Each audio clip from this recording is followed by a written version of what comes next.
Hello everyone, मैं हूं कालराम शर्मा और आप सभी का स्वागत करता हूं हमारे इस YouTube channel graph education academy पर। पिछली क्लास में हम पढ़ रहे थे परम्यूटेशंस ग्रुप के ऊपर रिलेटेड कुछ थ्योरम्स। कुछ थ्योरम हमने, जैसे एक थ्योरम ये की थी कि एक आर लंबाई के चक्कर की कोटि भी क्या होती है, आर होती है। अगर एक चक्र है जिसकी लेंथ आर है तो उसकी कोटि भी कितनी होगी, आर होगी। दूसरी थ्योरम ये की थी हमने कि किसी भी क्रमचय को आप क्या कर सकते हो, डिसजॉइंट साइकिल के गुणन के रूप में लिख सकते हो या डिसजॉइंट ट्रांसपोजिशन के गुणन के रूप में लिख सकते हो। किसी भी क्रमचय को अपन चक्कर के रूप में, गुणा के रूप में लिख सकते हैं तथा पक्षांतरण के गुणा के रूप में भी लिख सकते हैं। ये दो थ्योरम हमने कल पिछली क्लास में की थी। उससे आगे आज हम एक थ्योरम लास्ट इस चैप्टर की जो करने जा रहे हैं वो इस प्रकार है कि n कोटि के सभी समक्रमचयों का समुच्चय an एक ग्रुप है जिसका ग्रुपांक या समूहांक कितना है, n फैक्टोरियल बाई 2। क्या कहा कि आपके पास n कोटि का एक S सेट लो जिसमें n एलिमेंट है, x1 x2 x3 xn। इन पे आप अगर कोई भी ग्रुप बनाएं, Pn बनेगा क्रमचय ग्रुप, जिसमें क्रमचय होंगे f1 f2 f3 f4 fn factorial. इस Pn में कितने क्रमचय होंगे, n फैक्टोरियल जितने।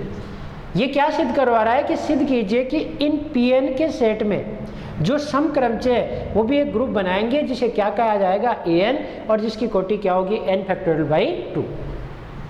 यानी Pn में से आपको केवल कौन सा समक्रमचयों का समुच्चय उठाना है, समक्रमचयों का समुच्चय। समक्रमचयों का समुच्चय En होगा जिसमें से इसमें से कुछ क्रमचय सम होंगे और कुछ विषम। ये कलेक्शन ऑफ इवन परम्यूटेशंस, ये ग्रुप बनाएगा और इस ग्रुप की कोटि जो An का ऑर्डर होगा वो क्या होगा, इस Pn के ऑर्डर का आधा होगा। ये बात हमें सिद्ध करनी है, अर्थात n फैक्टोरियल बाई 2 होगा। इस बात को सिद्ध करना है। तो पहले तो ये सिद्ध करेंगे कि ये an एक ग्रुप है समक्रमचयों का कलेक्शन और फिर इसका ऑर्डर n फैक्टोरियल बाई 2 है। इस बात को सिद्ध करने जा रहे हैं। तो देखें,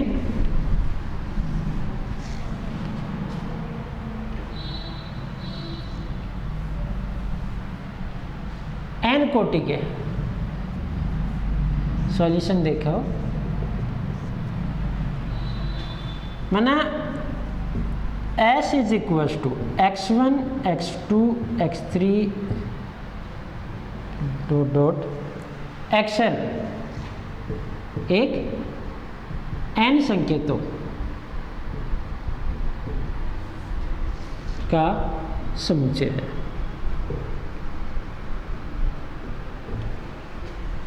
तथा इस पर परिभाषित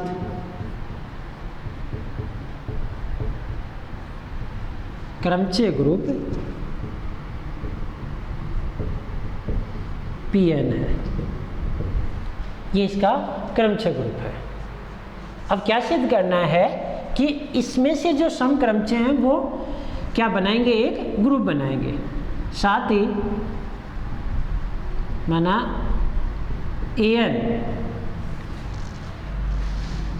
an समुच्चय S पर परिभाषित समक्रमचयों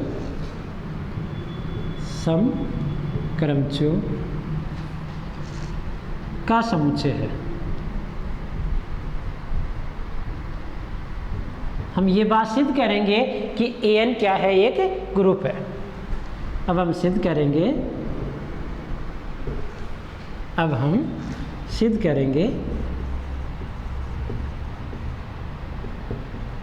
कि an क्रमचय गुणन संक्रिया के लिए, क्रमचय गुणन संक्रिया के लिए एक ग्रुप है। इस बात को सिद्ध करने जा रहे हैं। इसके लिए पहली प्रॉपर्टी क्या है आपके पास, समवर्ता। समवर्ता सिद्ध कर रहे हैं हम।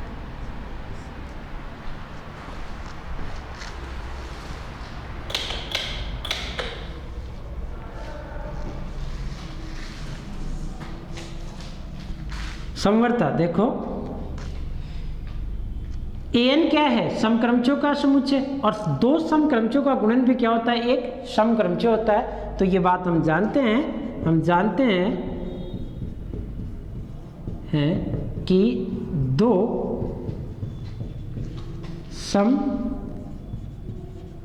समक्रमचों का क्रमचय गुणन भी एक समक्रमचय होता है। अतः an समक्रमचय, an जो समक्रमचय से बना है, an क्रमचय गुणन संक्रिया के लिए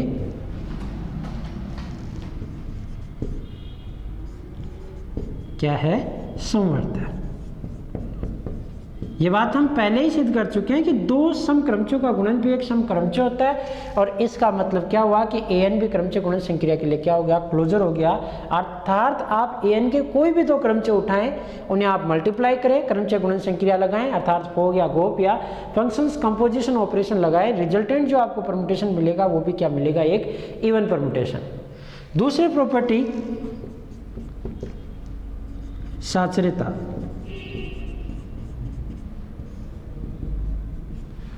चूंकि प्रत्येक समक्रमचय क्या है, अपने आप में एक फलन, चूंकि समक्रमचय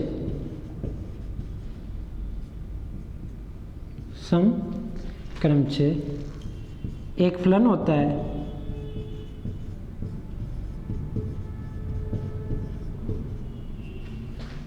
तथा फलनों की संयुक्त संक्रिया क्या होती है, सहचारी। ये बात आप पहले से ही जानते हैं। फंक्शंस की कंपोजिशन ऑपरेशंस वो क्या होती है, सहचारी। फलनों की संयुक्त संक्रिया सहचारी होती है।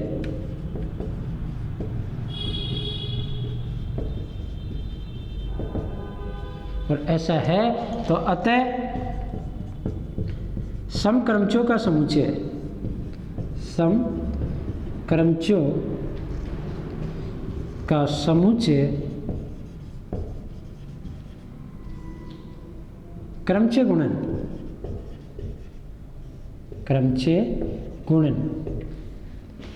संक्रिया के लिए कैसा हो जाएगा, सहचारी। गुणन संक्रिया के लिए सहचारी है। अर्थात ये कह सकते हो आप कि फंक्शंस के लिए ये ऑपरेशंस कैसी है, F G H is equals to F G H for every F G and H belong in N. कोई भी आप तीन समक्रमचय उठाएं, पहले इन दोनों को गुणा करके एच से गुणा करें या इन दोनों को गुणा करें एफ से गुणा करें, आपके पास वैल्यू सेम आएगी। और ऐसे ही समवर्ता में कैसा है कि अर्थात ये कह सकते हैं आप, लिखे तो आप इसे भी लिख सकते हैं, for every F and G belong in A N, F dot G भी जो आपके पास मिलेगा वो भी किसमें है, ए एन में। बीच में संक्रिया कौन सी है, क्रमचय गुणन संक्रिया। ना लिखें तो भी आप समझ जाएं कि वो क्रमचय गुणन संक्रिया ही है। तीसरी प्रॉपर्टी तत्समकता। इस बात को हम सिद्ध करें कि क्रमचयों के समुच्चय समक्रमचयों में एक तत्समक अवयव भी है। ये बात आप जानते हो कि तत्समक क्रमचय क्या होता है, अपने आप में एक समक्रमचय, क्योंकि उसमें पक्षांतरणों की संख्या क्या होती है, शून्य होती है। तो तत्समक क्रमचय समक्रमचय, तो अर्थात ए एन में भी एक क्रमचय ऐसा जरूर है जो क्या है, तत्समकता के गुणधर्म की पालना करते हैं।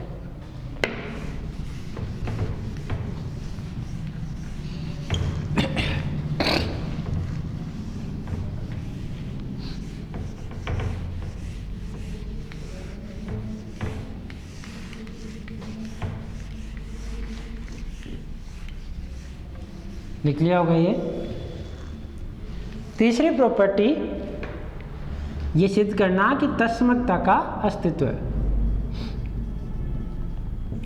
तत्समक का अस्तित्व, एग्जिस्टेंस ऑफ आइडेंटिटी।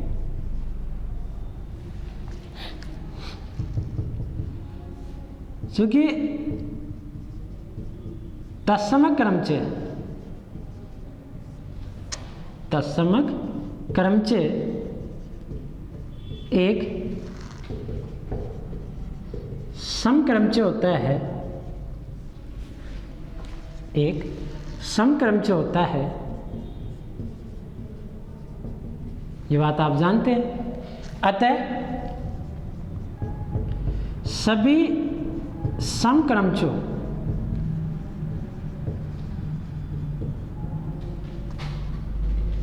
के समूचे an में तत्समक क्रमचे का अस्तित्व होगा, आइडेंटिटी एग्जिस्ट करेगी। अर्थात ऐसा कह सकता हूं कि for every F belong in an, कोई भी एलिमेंट आप जो एफ an से उठा रहे हो, देयर एग्जिस्ट आई जो है वो किस में है, an में, सच दैट आप ये कह सकते हैं कि f डॉट आई करूँ तो मेरे पास f ही आएगा, या i डॉट f करूँ तो भी क्या आएगा, f ही आएगा।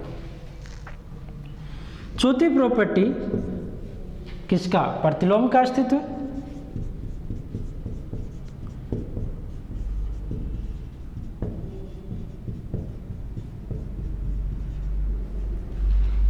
प्रतिलोम कैसे, देखो जैसे मान लो ये एक क्रमचय लिया 1 2 2 3 3 1, इस प्रकार का है ये साइकिल नोटेशन में 1 2 3। पक्षांतरण के रूप में ये कैसा है 1 3 1 2। क्या है ये समक्रमचय, क्योंकि नंबर ऑफ ट्रांसपोजिशन क्या है 2 है, तो ये इवन है। अब इसका इन्वर्स निकालोगे आप तो 2 3 1 ऊपर हो जाएगा, 1 2 3 नीचे रहेगा। मैपिंग कैसी है, 2 1 पे 1 3 पे, 2 1 पे 1 3 पे 3 2 पे, 2 1 3 दोनों सेम नहीं है, ये अलग है, पर इसके नंबर ऑफ ट्रांसपोजिशन अब भी कितने हैं 2। ये अगर इवन था तो ये भी कैसा है, इवन है। क्योंकि जब इन्वर्स निकालते हैं तो होता कुछ नहीं, नीचे वाली रो ऊपर चली जाती है, ऊपर वाली नीचे आ जाती है, यानी जो मैपिंग इधर से इधर थी वो उधर से इधर हो जाती है। अर्थात जो ट्रांसपोजिशंस की संख्या है उनमें कोई भी परिवर्तन नहीं आएगा, और नहीं आएगा तो जो समक्रमचय है वो समक्रमचय ही रह जाएगा।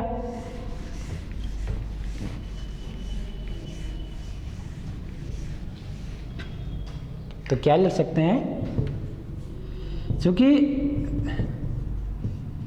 किसी भी क्रमचय का प्रतिलोम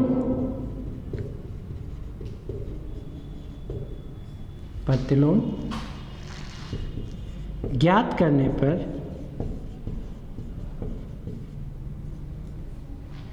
उसमें उसके पक्षांतरणों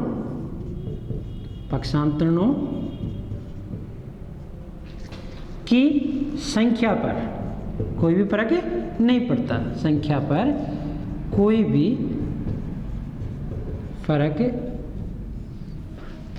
नहीं पड़ता। भाई जो पहले पक्षांतरण थे उस क्रमचय में बाद में भी उतरे रहेंगे। और अगर ऐसा है तो आपके पास क्या होगा, एक समक्रमचय का प्रतिलोम भी क्या होगा, समक्रमचय होगा। अतः क्या लिख सकते हैं हम, एक समक्रमचय का प्रतिलोम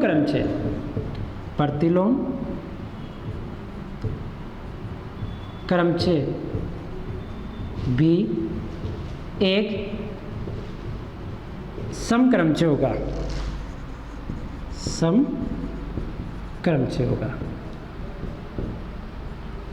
अर्थात ये कह सकता हूं कि जो an है उसके अंदर प्रत्येक एलिमेंट का क्या है, इन्वर्स एग्जिस्ट करता है। अर्थात an के प्रत्येक समक्रमचय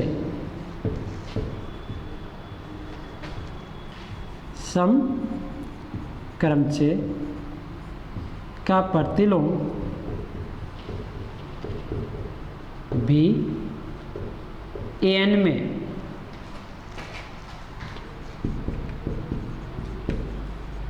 विद्यमान होगा।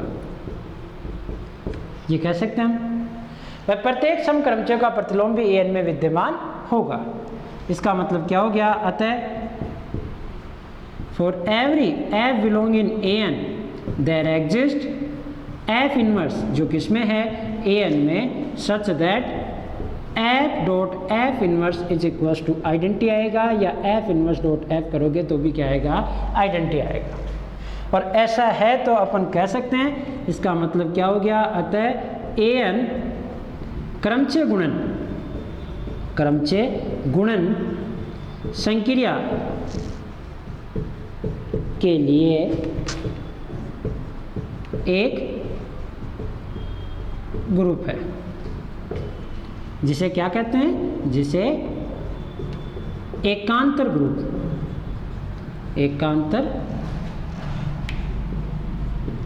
ग्रुप कहते हैं। ये इसका नाम है।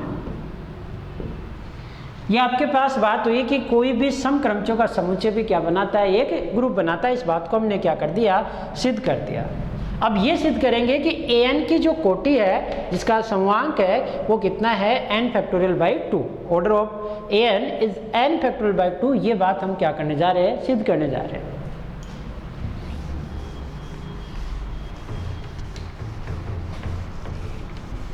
ये समझ में आ गया होगा, सिंपल थी। ग्रुप की 4 प्रॉपर्टीज मैंने यहाँ लिखी हैं, समवर्ता, साचर्यता, तत्समकता और प्रतिलोमकता। अब an की ऑर्डर निकालने हम जा रहे हैं, और an का ऑर्डर ही यहाँ इंपॉर्टेंट है। एग्जाम में कई बार इस क्वेश्चंस को इस प्रकार भी पूछा गया है कि एकांतर ग्रुप की कोटि n फैक्टोरियल बाई 2 होती है, इसे सिद्ध कीजिए। केवल इतना ही पूछा गया कि इसका ऑर्डर n फैक्टोरियल बाई 2 है। ये नहीं पूछा गया कि an एक समक्रमचयों का समुच्चय एक ग्रुप बनाता है। 2014, 16, 12, 2002, 2018 ये 5-6 बार ये थ्योरम पूछी गई है। तो देखें आप, इसे प्रूव करते हैं। अब यहाँ क्या लिख लेते हैं, अब an का समूहांक या कोटि जिसे कहते हैं, ऑर्डर जिसे कहते हैं, ऑर्डर ज्ञात करना। ऑर्डर बोले, कोटि बोले, ग्रुपांक बोले, या सब एक ही बात है। अब ये कार्य करने जा रहे हैं कि an की कोटि क्या करें, हम ज्ञात करें। माना n संकेतों के समुच्चय,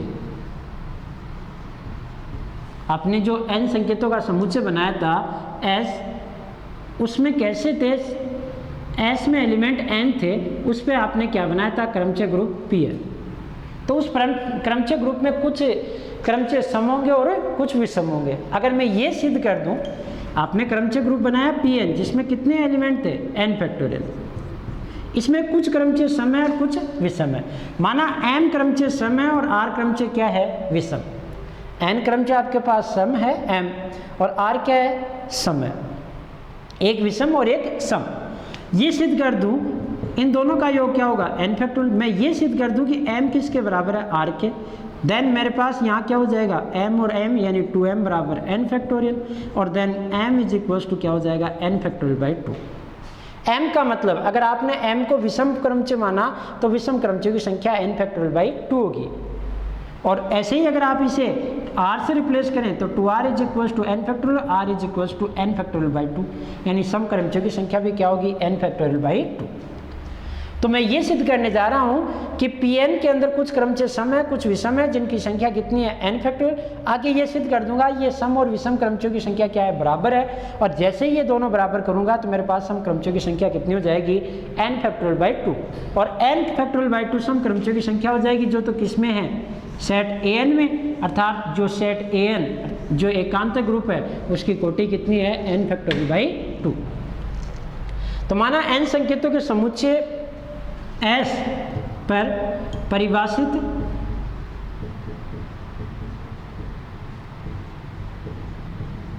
क्रमचयों के ग्रुप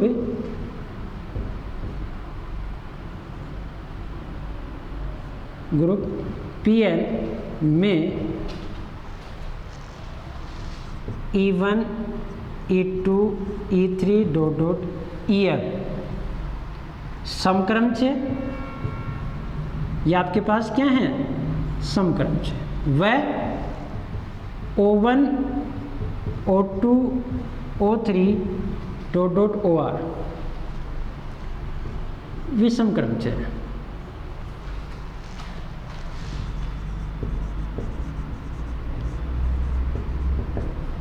ये सारे समक्रमचय हैं और ये सारे क्या हैं विषम क्रमचय। अतः क्या होगा m plus r is equal to क्या होगा n फैक्टोरियल, क्योंकि कारण चूंकि ऑर्डर ऑफ Pn जो है वो आपके पास कितना होता है n फैक्टोरियल, और वो किससे बना होता है सम और विषम क्रमचय से। तो सम क्रमचय आपने क्या मान लिए m और विषम क्रमचय क्या मान लिए n। अब मैं सिद्ध करूंगा कि m किसके इक्वल है r के। ये आपके पास इक्वेशन नंबर 1। अब हम सिद्ध करेंगे, लिख लेते हैं यहाँ, सिद्ध करेंगे कि m is equal to r, m r के बराबर है। जैसे ही m r के बराबर होगा तो सम क्रमचयों की संख्या जो m है उसकी वैल्यू कितनी हो जाएगी n फैक्टोरियल बाई 2। इसके लिए मैं क्या करूंगा, दो संख्याएं आपको पता है x को y के बराबर सिद्ध करना है, तो एक बार x को y से लेस देन इक्वल कर दो और एक बार y को x से लेस देन इक्वल कर दो। x को y से लेस देन इक्वल करते और y को x से लेस देन इक्वल करते आपके पास क्या हो जाएगा x is equal to y। तो इसके लिए क्या कर रहे हैं देखो, इसके लिए माना एक अल्फा कोई भी विषम क्रमचय है,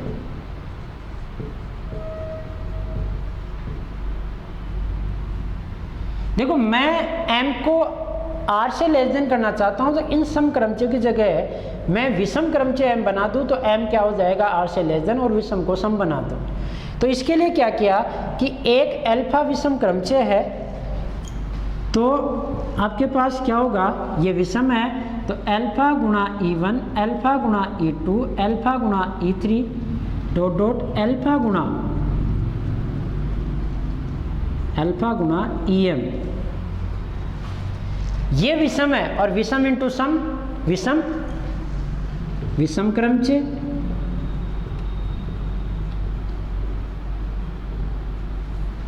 तथा अल्फा गुणा O1 अल्फा गुणा O2 अल्फा गुणा O3 डॉट डॉट अल्फा गुणा OR सम क्रमचय होंगे। ये बात सत्य है। जैसे ही आपने अल्फा एक विषम क्रमचय लिया तो अल्फा को इन सभी सम क्रमचयों से गुणा किया तो ये सारे क्या हो जाएंगे सम सारे क्या हो जाएंगे विषम, और विषम को विषम से मल्टीप्लाई किया तो ये सारे क्या हो जाएंगे सम। ये आप जानते हो कि E1 इंटू E1 आपके पास E1 आता है, ये कल मैंने आपको बताया था कि दो सम क्रमचयों का गुणा क्या होता है सम। और अगर ओड को आपने E1 से मल्टीप्लाई किया तो क्या आएगा E1, और ऐसे ही ओड इंटू ओड किया तो आपके पास क्या आएगा E1। तो ये सारे जो सम क्रमचय थे, जैसे ही आपने अल्फा विषम क्रमचय, इनमें से ही कोई होगा अल्फा, जैसे ही आपने कोई अल्फा इनमें से उठाया इनसे गुणा किया तो ये सारे तो क्या बन जाएंगे विषम और ये सारे क्या बन जाएंगे सम। साथ ही ये भी आप जानते हो कि कोई भी सम क्रमचय विषम क्रमचय के इक्वल नहीं होता। साथ ही हम जानते हैं कि कोई भी सम क्रमचय विषम क्रमचय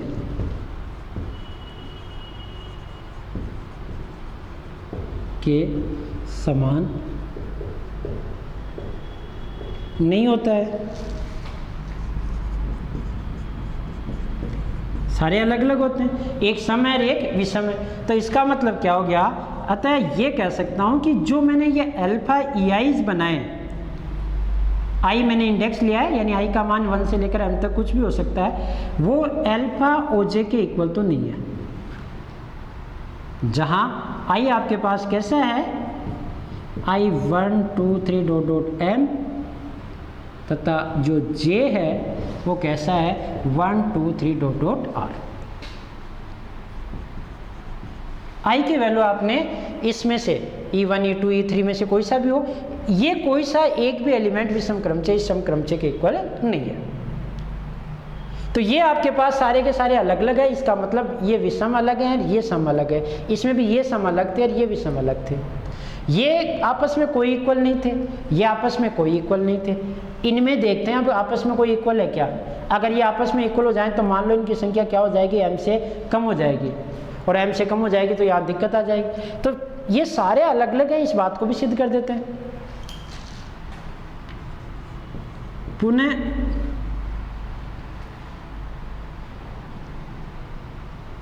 प्रत्येक ये अल्फा EJ, जहाँ J का मान क्या है 1 2 3 डॉट डॉट m अलग अलग है,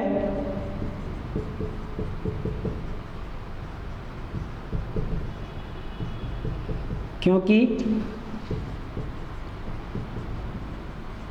ये सारे अलग अलग है। कारण क्योंकि यदि अल्फा EJ ये EI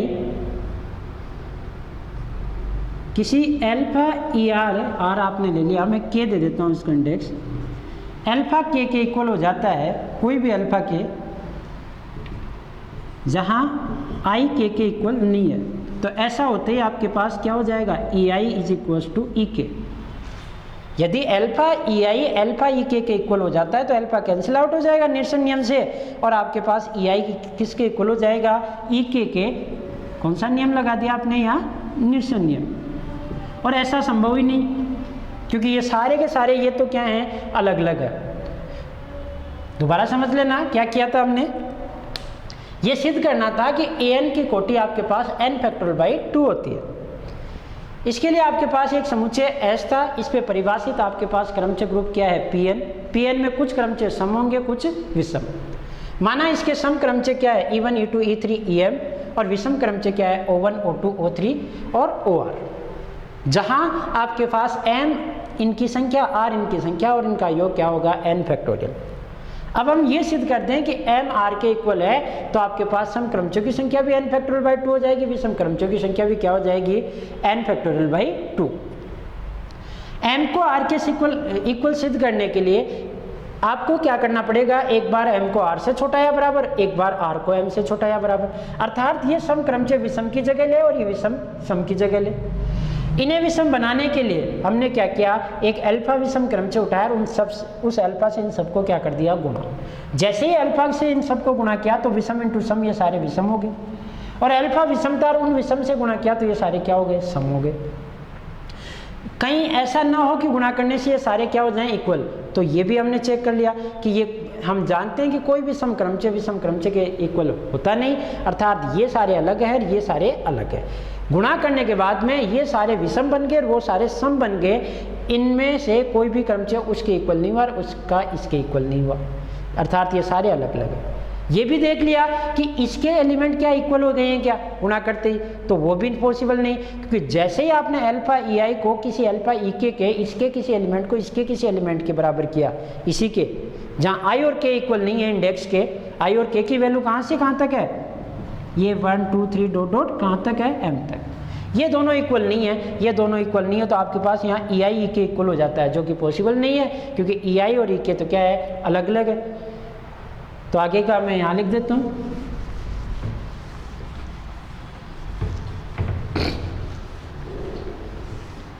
लिख लिया होगा, ये समझ में भी आ गया होगा।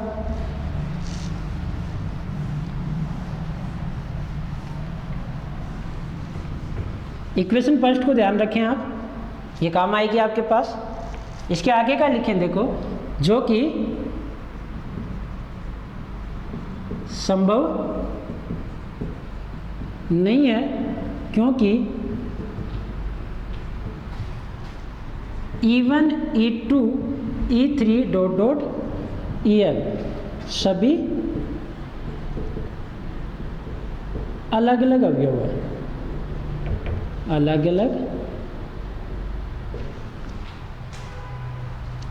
अवयव है। ये एलिमेंट सारे अलग अलग हैं, तो ये बात संभव नहीं हो सकती। अतः alpha E1 alpha E2 dot dot alpha EL सभी अलग अलग कौन से हैं? ये सम इंटू विषम, अलग अलग m विषम क्रमचय है।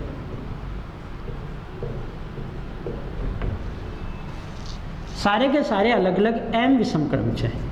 ये सारे क्या हो गए थे आपके पास? अल्फा विषम था, तो ये भी क्या हो गए थे? विषम। परंतु विषम क्रमचयों की संख्या तो आपने क्या मानी थी? परंतु विषम क्रमचय तो O1 O2 O3 dot dot OR R है, संख्या में R है, यानी इनसे ज़्यादा तो आपके पास विषम क्रमचय हो ही नहीं सकता। अतः ये जो m क्रमचय मिले ये इस R से छोटा या बराबर है, अर्थात m की जो वैल्यू, ये विषम क्रमचय है। अब मैंने तो पहले ही मान लिए थे कि विषम क्रमचयों की संख्या कितनी है? R। दोबारा आपने अल्फा से गुणा करके फिर विषम क्रमचय बनाने गए तो ये संख्या कितनी आ गई? m। तो अर्थात इस m का मान या तो r के बराबर है या r से छोटा है।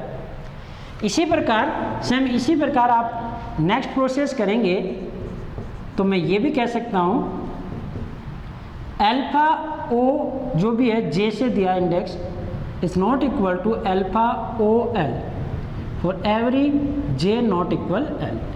i j k l ये तो इंडेक्स हैं, आप इन्हें कुछ भी दे सकते हैं जो कहाँ से हैं? 1 2 3 डॉट डॉट r तक। ये भी समान नहीं होंगे, क्योंकि ये जैसे ही समान होते हैं तो ओ जे किसके इक्वल हो जाता है? ओ आई के। कारण दे दो बोले आप, क्योंकि प्रत्येक O1 O2 O3 dot dot OR कैसे हैं? अलग अलग हैं, ये सारे अलग अलग हैं।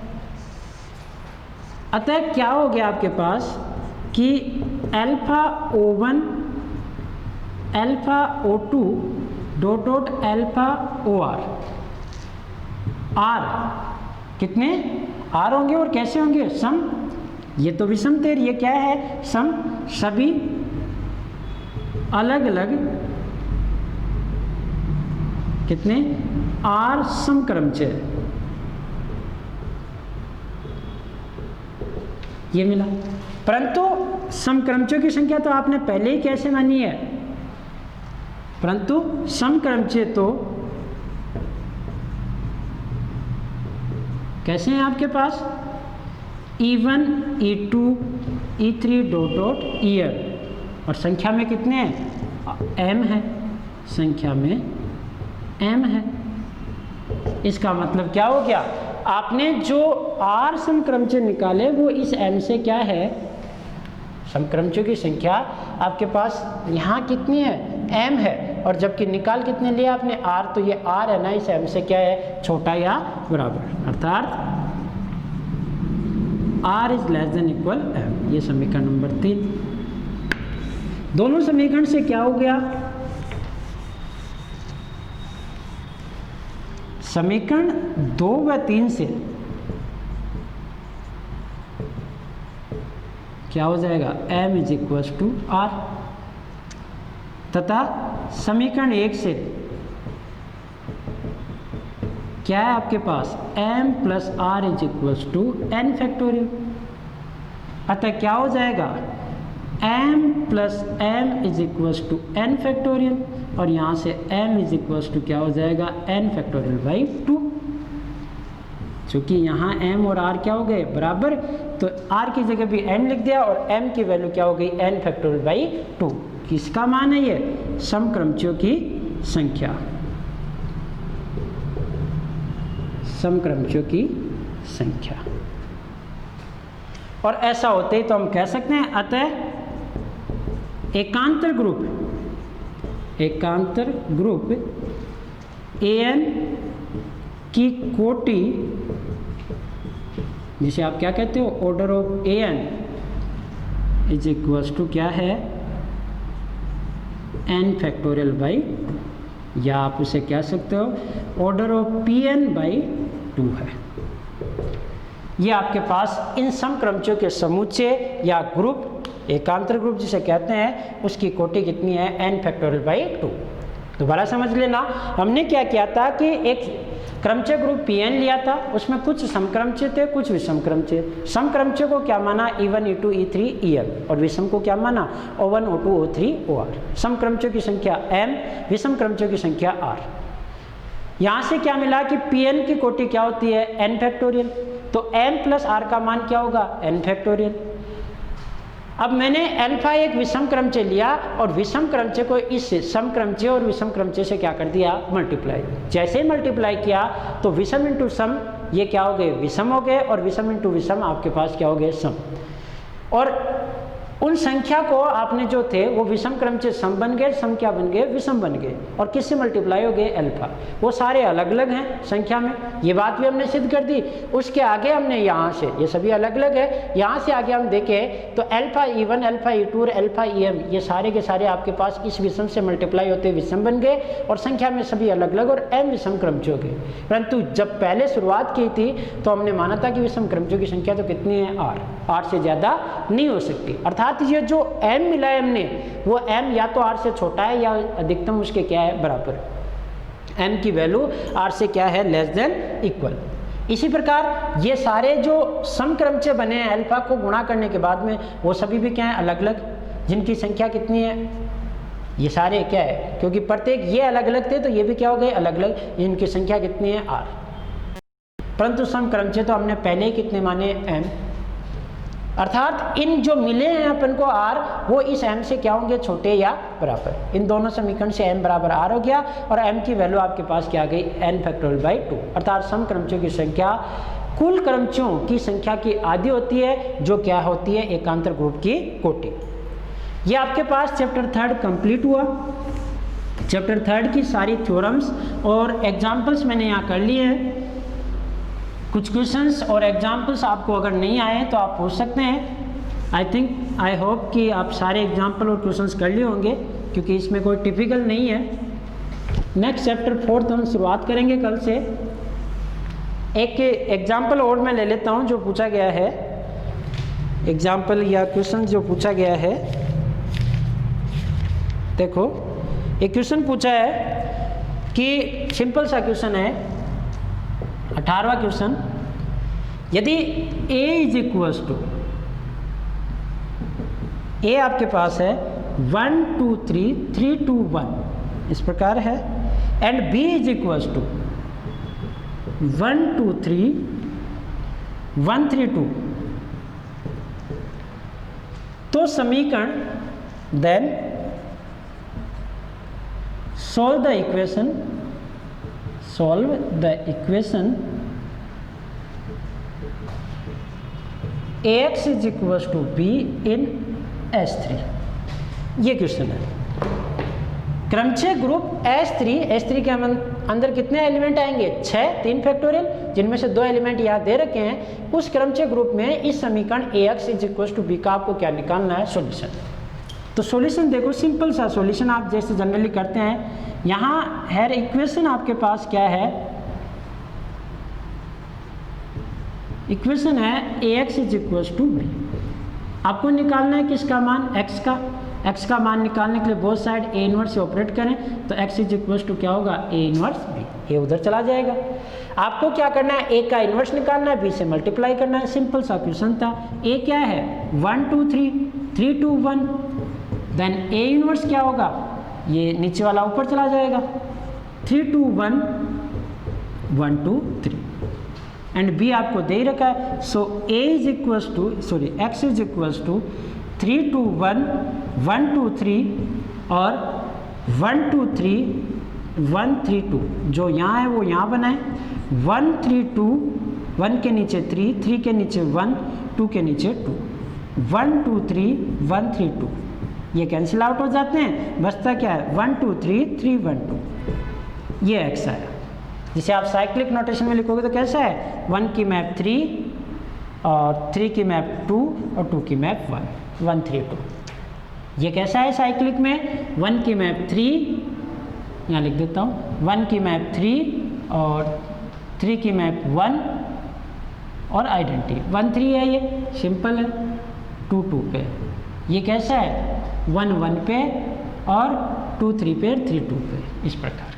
इनके ऑर्डर 2 हैं और इसका ऑर्डर कितना है, 3 है, क्योंकि इसकी लेंथ कितनी है 2, उनकी लेंथ 2 और 1 का एलसीएम 2, तो इसका ऑर्डर 2, इसका ऑर्डर 2, इसका सॉल्यूशन आया, उसका ऑर्डर क्या है 3, ये चेंज हो सकता है।